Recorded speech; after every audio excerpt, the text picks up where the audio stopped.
Hi, hello, it's me Priya Hari Prasad. Once again, welcome to the world of economics and welcome to my channel. Hope that you all are doing good. ഇന്ന് നമ്മളിവിടെ discuss ചെയ്യാൻ പോകുന്നത് Markowitz hypothesis ആണ്. Markowitz hypothesis Harry M മാർക്കോവിറ്റ്സിന്റെ ഒരു hypothesis ആണ് related to choice and uncertainty.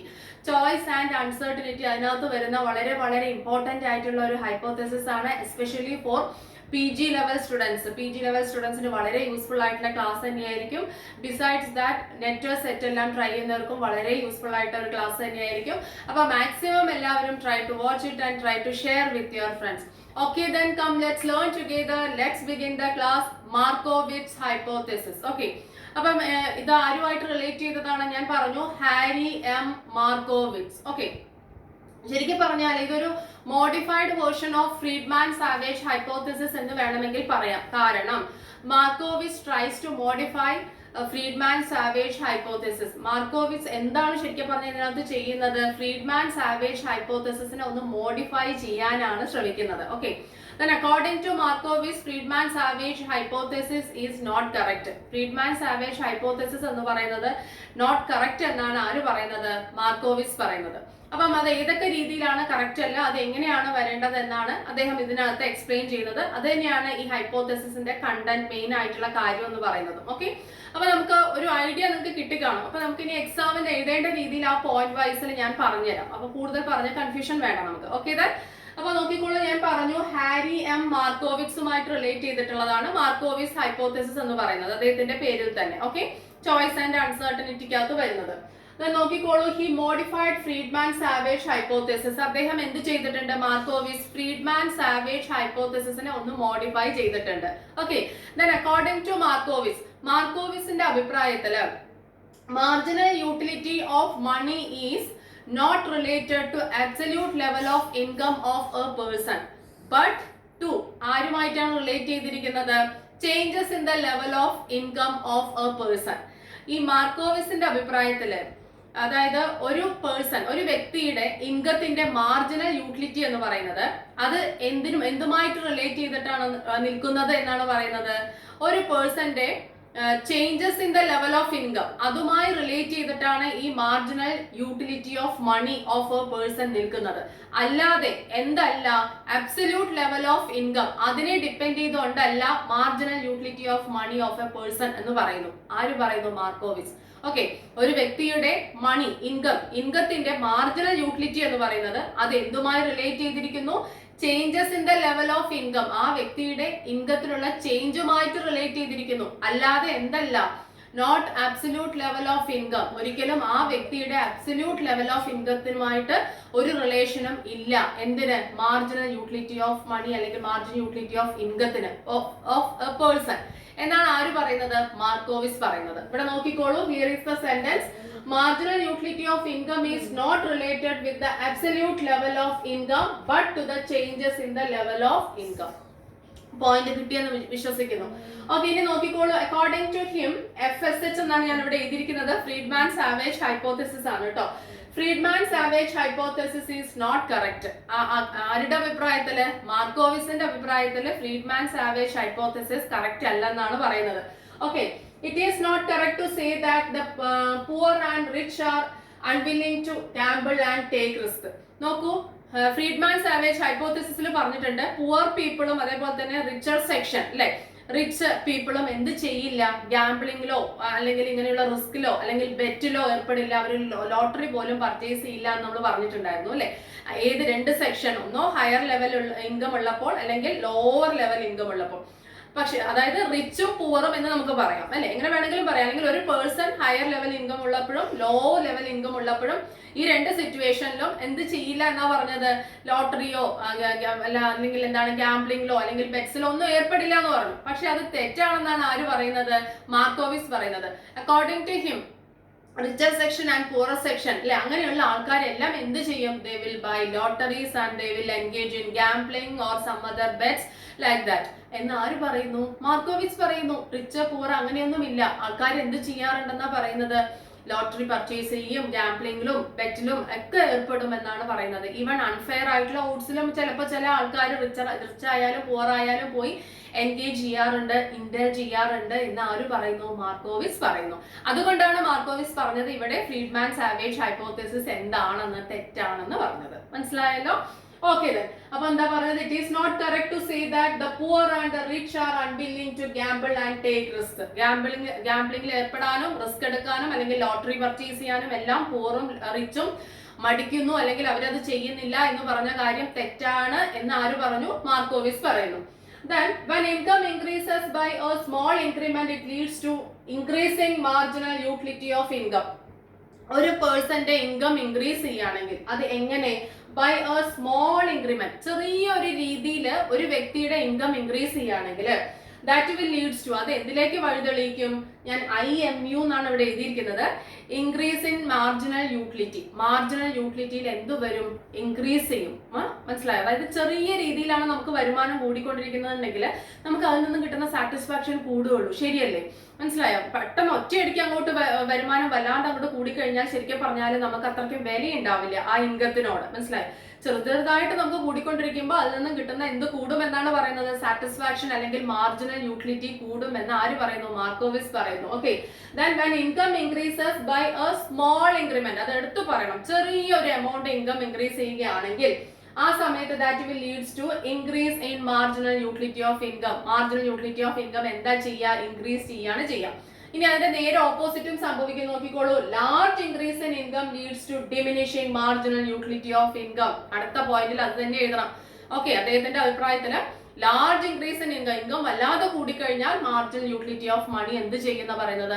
കുറയും എന്നാണ് പറയുന്നത്. ഒറ്റയടിക്ക് അങ്ങോട്ട് കൂടിക്കഴിഞ്ഞാൽ അത് കുറയും എന്നാണ് പറയുന്നത്. സാറ്റിസ്ഫാക്ഷൻ. മനസ്സിലായല്ലോ? Okay then. ഇനി നോക്കിക്കോളൂ. That is why at higher levels of income people are reluctant to indulge in gambling even at fair games, and people in slowly rising income indulge in gambling or bets. ഇതുകൊണ്ടാണ് പറയുന്നത് പെട്ടെന്ന് income വലിയ രീതിയിൽ അങ്ങോട്ട് കൂടിക്കൊണ്ടിരിക്കുന്ന ആൾക്കാരുണ്ടല്ലോ, പെട്ടെന്ന് അങ്ങോട്ട് കൂടിക്കൊണ്ടിരിക്കുന്ന ആൾക്കാരുണ്ടല്ലോ, അപ്പം അവരെന്ത് ചെയ്യുന്ന പറയുന്നത്? they are reluctant to indulge in gambling or any other bets or some other what is games. Okay, അതായത് എന്താ പറയുന്നത്? ഇൻകം വല്ലാതെ പെട്ടെന്ന് അങ്ങോട്ട് കൂടിക്കൊണ്ടിരിക്കുകയെന്ന് വിചാരിക്കുക. അങ്ങനെയുള്ള ആൾക്കാർ എന്തിനു മടി കാണിക്കും എന്നാ പറയുന്നത്? ഇങ്ങനെയുള്ള കാര്യങ്ങളിൽ എൻഗേജ് ചെയ്യാൻ മടി കാണിക്കും. കാരണം എന്താ കാര്യം? അവർക്ക് ഇൻകം കൂടിക്കൊണ്ടേയിരിക്കുന്നുണ്ട്, അത് നല്ല വലിയ അളവിൽ കൂടിക്കൊണ്ടിരിക്കുന്നു അല്ലെ? അപ്പൊ ലാർജ് ഇൻക്രീസ് ആണ് അവർക്ക് ഉണ്ടാവുന്നത്, ഇൻക്രിമെന്റ് നല്ലോണം ഉണ്ടാവുന്നുണ്ട്.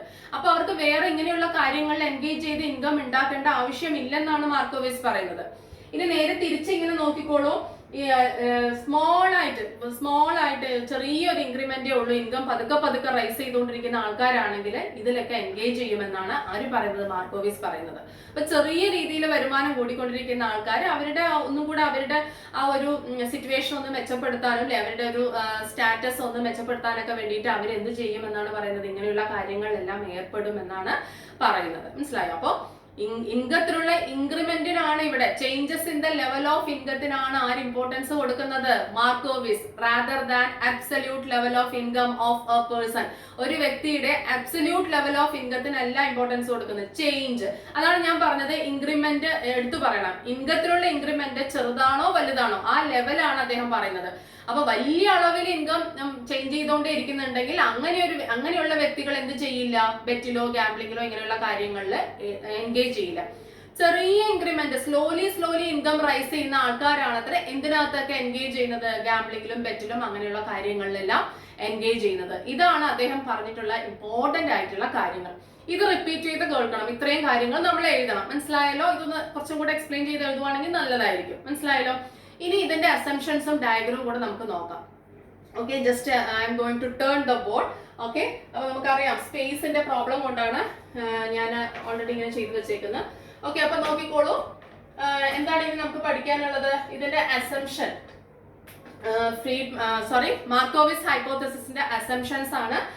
ഫസ്റ്റ് വൺ നോക്കിക്കോളൂ. ഇവിടെ കൺസ്യൂമേഴ്സ് അല്ലെങ്കിൽ ഈ ഇൻഡിവിജ്വൽസ് എന്ന് പറയുന്നത് റാഷണൽ ആയിരിക്കും, അല്ലെങ്കിൽ ഇൻവെസ്റ്റേഴ്സ് എന്നാണ് അദ്ദേഹം പറയുന്നത് കേട്ടോ. ഇവിടെ പേഴ്സൺ, വ്യക്തികളുടെ കാര്യം, ഇൻകത്തിന്റെ കാര്യം പറയുന്ന സമയത്ത് അദ്ദേഹം പറയുന്നത് ഇൻവെസ്റ്റേഴ്സ് എന്നാണ് സൂചിപ്പിക്കുന്നത്. അപ്പൊ ഇൻവെസ്റ്റേഴ്സ് എന്ന് പറയുന്നത് റാഷണൽ ആണ്. എന്താണ് കാരണം?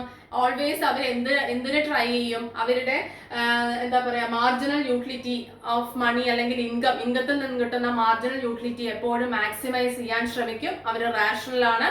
അതേപോലെ തന്നെ they will expect high return അല്ലെ, ഓവർ ഇൻവെസ്റ്റ്മെന്റ് അല്ലെങ്കിൽ ഓവർ എന്തെങ്കിലും ഒരു ഗാംബ്ലിംഗ് എന്തിൽ ഏർപ്പെടുവാണെങ്കിലും റിട്ടേൺ കൂടുതലാണ് അവർ പ്രതീക്ഷിക്കുക. ആ റിട്ടേൺ അനുസരിച്ചിട്ടായിരിക്കും അവര് ഡിസിഷൻസ് എടുക്കുക. മനസ്സിലായോ? അപ്പം ഇൻവെസ്റ്റേഴ്സ് എന്ന് പറയുന്നത് റാഷണൽ ആണ്, ഓക്കെ, യുക്തിപരമായിട്ട് ചിന്തിക്കുന്ന ആൾക്കാരാണ്. അതേപോലെ തന്നെ അവര് ഓൾവേസ് എന്താണ്, they want to maximise marginal utility maximise ചെയ്യാൻ ശ്രമിക്കും. അതേപോലെ തന്നെ എക്സ്പെക്ടിങ് മോർ റിട്ടേൺ കൂടുതലാണ് അവർ പ്രതീക്ഷിക്കുന്നത്. അതേപോലെ തന്നെ അതിനനുസരിച്ചിട്ടായിരിക്കും in accordance with the return അനുസരിച്ചിട്ടായിരിക്കും അവർ തീരുമാനം എടുക്കുക. എത്രയാണ് റിട്ടേൺ അതിനനുസരിച്ചിട്ടായിരിക്കും തീരുമാനങ്ങൾ എടുക്കുന്നത്. ദെൻ അതേപോലെ തന്നെ മാർക്കറ്റ് എന്ന് പറയുന്നത് എഫിഷ്യന്റ് ആണ്, ഓക്കെ, എഫിഷ്യന്റ് ആണ്, ഈസി ടു അബ്സോർബ് ഇൻഫർമേഷൻ ആണ്, ഇൻഫർമേഷൻസ് ഒക്കെ ഈസി ആയിട്ട് അബ്സോർബ് ചെയ്യാൻ പറ്റുന്ന എഫിഷ്യന്റ് ആയിട്ടുള്ള ഒരു മാർക്കറ്റ് ആണ് ഇവിടെ മാർക്കോവിസ് അസ്യൂം ചെയ്യുന്നത്. ഓക്കെ, അപ്പൊ റാഷണൽ ആയിട്ടുള്ള ഇൻവെസ്റ്റേഴ്സ് മാക്സിമം യൂട്ടിലിറ്റി ആണ് അവരുടെ ലക്ഷ്യം, അതിന് റിട്ടേൺ കൂടുതൽ പ്രതീക്ഷിക്കുന്നു, അതിനനുസരിച്ച് ഡിസിഷൻസ് എടുക്കുന്നു. ദെൻ മാർക്കറ്റ് എന്ന് പറയുന്നത് എഫിഷ്യന്റ് ആണ്, easy to absorb informations easy to absorb ആയിട്ടുള്ളതായിരിക്കും ഈ മാർക്കറ്റ് എന്ന് പറയുന്നത്. ഓക്കെ, അപ്പൊ ഇത്രയും കാര്യങ്ങളാണ് ആര് അസ്യൂം ചെയ്യുന്നത്, മാർക്കോവിറ്റ്സ് അസ്യൂം ചെയ്യുന്നത്. മനസ്സിലായല്ലോ? അസംഷൻസ് ഇമ്പോർട്ടന്റ് ആണ്, അത് കേട്ടിരിക്കണം. ഇനി നോക്കിക്കോളൂ നമുക്ക് diagram. Okay, diagrammatic representation of Markowitz hypothesis. നമുക്ക് രണ്ട് പോർഷൻ ഡയഗ്രാം ഉണ്ട് അല്ലെ, upper portion and lower portion, അങ്ങനെ രണ്ട് ഡയഗ്രാം ഉണ്ട്. രണ്ട് ഡയഗ്രത്തിലും both the diagram X axis represents what is income, level of income. Okay, ഇൻവെസ്റ്ററുടെ അല്ലെങ്കിൽ പേഴ്സന്റെ ലെവൽ ഓഫ് ഇൻകം ആണ് എക്സ് ആക്സിസിൽ മെഷർ ചെയ്യുന്നത്. ഇനി അപ്പർ പോർഷനിൽ വൈ ആക്സിസിൽ ടോട്ടൽ യൂട്ടിലിറ്റിയും ലോവർ പോർഷനിൽ വൈ ആക്സിസിൽ എന്താണ് മാർജിനൽ യൂട്ടിലിറ്റിയും. ഓക്കെ, അപ്പൊ നോക്കിക്കോളൂ എന്താണ് പറഞ്ഞത്, എക്സ് ആക്സിസിലെ ഇൻകം രണ്ട് ഡയഗ്രത്തിലും, ദെൻ അപ്പർ പോർഷനിൽ വൈ ആക്സിസിലെ മാർജിനൽ യൂട്ടിലിറ്റിയും, അതേപോലെ തന്നെ അപ്പർ പോർഷനിൽ ടോട്ടൽ യൂട്ടിലിറ്റി ആൻഡ് ലോവർ പോർഷനിൽ മാർജിനൽ യൂട്ടിലിറ്റി ആണ് കാണുന്നത്. ദെൻ അപ്പർ പോർഷനിൽ ഒരു കർവ് ഉണ്ട്, അതെന്താണ് total utility curve. Then lower പോർഷനിൽ ഇങ്ങനെ ഒരു കർവ് ഉണ്ട്, അത് marginal utility curve, MU curve. Okay, അപ്പൊ ഇവിടെ നോക്കിക്കോളൂ MNP അങ്ങനെ ഒരു പോർഷൻ അപ്പർ പോർഷനിൽ പറയുന്നുണ്ട്, താഴെ RST അങ്ങനെ മാർജിനൽ യൂട്ടിലിറ്റി എങ്ങനെ വേരി ചെയ്യുന്നു അതിനനുസരിച്ച് ആ ഒരു കാര്യമാണ് ഇവിടെ പറയുന്നത്. ഓക്കെ, ഇപ്പൊ ഇവിടെ നോക്കിക്കോളൂ, ഇൻകം പതുക്കെ ഇങ്ങോട്ട് ഇൻക്രീസ് ചെയ്യുന്ന സമയത്ത് മാർജിനൽ യൂട്ടിലിറ്റി പതുക്കെ കൂടുന്നു. ഓക്കെ, മനസ്സിലായോ? ഇനി ഇൻകം, അതായത് സ്മോൾ ഇൻക്രീസ് ഇൻ ഇൻകം ആവുമ്പോൾ യൂട്ടിലിറ്റി പെട്ടെന്ന് നല്ലോണം ഒന്ന് കുതിച്ചു വരുന്നുണ്ട്. കുറച്ചും കൂടെ ഈ ഗ്യാപ്പ് കണ്ടോ കൂടുതൽ. അപ്പൊ ലാർജ് ഇൻക്രീസ് ഇൻ ഇൻകം വരുന്ന സമയത്ത് മാർജിൻ ടോട്ടൽ യൂട്ടിലിറ്റി ആയാലും പതുക്കെയാ കൂടുന്നത് എന്നാണ് ആര് പറയുന്നത്, മാർക്കോവിസ് പറയുന്നത്. ഓക്കെ, അത് താഴത്തെ ഡയഗ്രത്തിൽ നമുക്ക് ഒന്നും കൂടെ മനസ്സിലാവും. ഇപ്പൊ ഇവിടെ നോക്കിക്കോളൂ, ഇപ്പൊ ഇൻകം OAയിൽ നിന്നും OB ആയിട്ട് ഇൻകം ഇൻക്രീസ് ചെയ്തു, ഇത്ര കണ്ട് ഇൻകം ഇൻക്രീസ് ചെയ്തു. ഓക്കെ, അപ്പം ടോട്ടൽ യൂട്ടിലിറ്റി എന്താ ചെയ്തത്, അപ്പൊ നമ്മൾ ടോട്ടൽ യൂട്ടിലിറ്റി മുകളിൽ തന്നെയാണ് നോക്കേണ്ടത്. ഇങ്ങനെ മുകളിലെ M-ൽ നിന്നും N-ലേക്ക് പോയി. ഓക്കെ, അതേപോലെ തന്നെ ഇൻകം OCയിലോട്ട് എന്ത് ചെയ്തു, ഇൻക്രീസ് ചെയ്തു. അപ്പോഴും ടോട്ടൽ യൂട്ടിലിറ്റി കൂടുന്നുണ്ട്, പക്ഷെ നേരത്തെ കുതിച്ചു ഉയർന്ന പോലെ കൂടുന്നുണ്ടോ, ഇല്ല, അപ്പൊ അതൊക്കെ ഒന്ന് സ്ലോ ആയിട്ടാണ് പോകുന്നത് അല്ലെ, ആ ഒരു ഇത് കുറഞ്ഞില്ലേ, അതാണ് പറയുന്നത്. അപ്പൊ ലാർജ് ഇൻക്രീസ് ഇൻ ഇൻകം എന്ന് പറഞ്ഞാൽ മാർജിൻ യൂട്ടിലിറ്റി ഒന്ന് കുറയും എന്നാണ് പറയുന്നത്. ചെറിയ ഇൻക്രിമെന്റ് ഉണ്ടാവുമ്പോഴാണ് സാറ്റിസ്ഫാക്ഷൻ കൂടുന്നതെന്ന് പറയുന്നത്. അതാണ് ഈ റിലേഷൻ ട്ടോ, റിപ്പീറ്റ് ചെയ്ത് കേൾക്കണം. ഓക്കെ, അപ്പൊ ഇവിടെ നോക്കിക്കോളൂ, ഇനി ഇൻകം എന്ത് ചെയ്യാണ്, പെട്ടെന്ന് OCയിലോട്ട് പെട്ടെന്ന് അങ്ങോട്ട് ഈ 0യിൽ നിന്ന് ഇങ്ങോട്ട് Cയിലോട്ട് പെട്ടെന്ന് കൂടാന്ന് വിചാരിക്കുക. ഇതുവരെയും ഇൻകം കൂടിയെന്ന് വിചാരിക്കുക. അപ്പൊ അങ്ങനെ കൂടുന്ന സമയത്ത് മാർജിൻ യൂട്ടിലിറ്റി എന്താ ചെയ്യുന്നത്, താഴോട്ടാണ് വരുന്നത്, ഡിമിനിഷ് ചെയ്യാണ് ചെയ്യുന്നത്. അപ്പം ഇൻകം ലാർജ് ഇൻക്രീസ് ഇപ്പൊ നമ്മൾ പ്രതീക്ഷിക്കാതെ 0യിൽ നിന്നും Cയിലോട്ട് ഇൻകം അങ്ങോട്ട് ജമ്പ് ചെയ്യാന്നൊന്ന് അസ്യൂം ചെയ്യാം. അങ്ങനെ ചെയ്യുന്ന സമയത്ത് എന്താ സംഭവിക്കുന്നത്, മാർജിൻ യൂട്ടിലിറ്റി Tയിൽ നിന്ന് താഴോട്ടാണ് വരുന്നത് കേട്ടോ. അത് കഴിഞ്ഞാൽ അത്രയും ഇൻക്രിമെന്റ് ഉണ്ടായി കഴിഞ്ഞാൽ പിന്നെ മാർജിൻ യൂട്ടിലിറ്റി ഇതാണ് വരുന്നത്. അതായത് large increase in income margin utility കുറയ്ക്കുമെന്നാണ് പറയുന്നത്. ഇനി ഇൻകം നോക്കിക്കോളൂ, OBയിൽ നിന്നും OAയിലോട്ട് കുറയാണെന്ന് വിചാരിക്കുക, പതുക്കെ ഒന്ന് കുറയാണെന്ന് വിചാരിക്കുക. ആ സമയത്ത് ചെറുതായിട്ടൊന്ന് കുറയാണെങ്കിൽ മാർജിനൽ യൂട്ടിലിറ്റി എന്താ ചെയ്യാന്നറിയോ, ഈ S-ൽ നിന്നും R-ലേക്ക് മുകളിലേക്ക് പോകുന്നു. മനസ്സിലായോ? ഇവിടെ റിവേഴ്സ് ആണ് കാണിക്കുന്നത്, കൺഫ്യൂഷൻ വരരുത്. ഇൻകം OBയിൽ നിന്നും OAയിലോട്ട് ഇങ്ങോട്ട് കുറയാണെന്ന് വിചാരിക്കുക, അസ്യൂം ചെയ്യാം കേട്ടോ. അങ്ങനെ കുറയുന്ന സമയത്ത് മാർജിനൽ യൂട്ടിലിറ്റി ഈ S-ൽ നിൽക്കുമായിരുന്നല്ലോ, S-ൽ നിന്ന് എങ്ങോട്ടേക്ക് വന്നു, R-ലേക്ക് വന്നു. പക്ഷെ ഇത് താഴോട്ടല്ല വന്നിരിക്കുന്നത്, കുറച്ച് ജമ്പ് ചെയ്തു. എന്താ കാര്യം, ഇൻകം ചെറിയ രീതിയിൽ കുറയുകയാണെങ്കിലും ഈ ഇൻകം അവൈലബിൾ ആയിട്ടുള്ള ഇൻകത്തിൽ നിന്നുമുള്ള സാറ്റിസ്ഫാക്ഷൻ കൂടുക ചെയ്യുള്ളൂ, ചെറിയ രീതിയിൽ കുറഞ്ഞാൽ. ഇനി നോക്കിക്കോളൂ, ഇൻകം ഈ ഒ ബിയിൽ നിന്നും ജസ്റ്റ് ഓയിലോട്ട് തന്നെ തിരിച്ച് സീറോയിലോട്ട് വരികയാണെന്നുണ്ടെങ്കിൽ എന്താ സംഭവിക്കുക? മാർജിൻ യൂട്ടിലിറ്റി ഡയറക്റ്റ് താഴോട്ട് വന്നു. മാർജിൻ യൂട്ടിലിറ്റി എന്ത് ചെയ്തു? ഡയറക്റ്റ് താഴെ വന്നു. ലാർജ് ഡിക്രീസ് ഇൻ ഇൻകം ആയാലും മാർജിൻ യൂട്ടിലിറ്റി കുറയും എന്ന് പറയുന്നു. ലാർജ് ഡിക്രീസ് ഇൻ ഇൻകം ആയാലും മാർജിൻ യൂട്ടിലിറ്റി കുറയും. അപ്പൊ കുറച്ചൊന്ന് ഇൻകം കുറഞ്ഞപ്പോൾ മാർജിൻ യൂട്ടിലിറ്റി എന്ത് ചെയ്തു? കൂടി എന്ന് അദ്ദേഹം പറയുന്നുണ്ട്. 6-ൽ നിന്നും S-ലേക്ക് വന്നു എന്ന് പറയുന്നു. എന്താ കാര്യം എന്ന് വെച്ചാൽ ചെറിയ ഒരു ഇത് ഉണ്ടായിട്ടുള്ളൂ, മനസ്സിലായോ?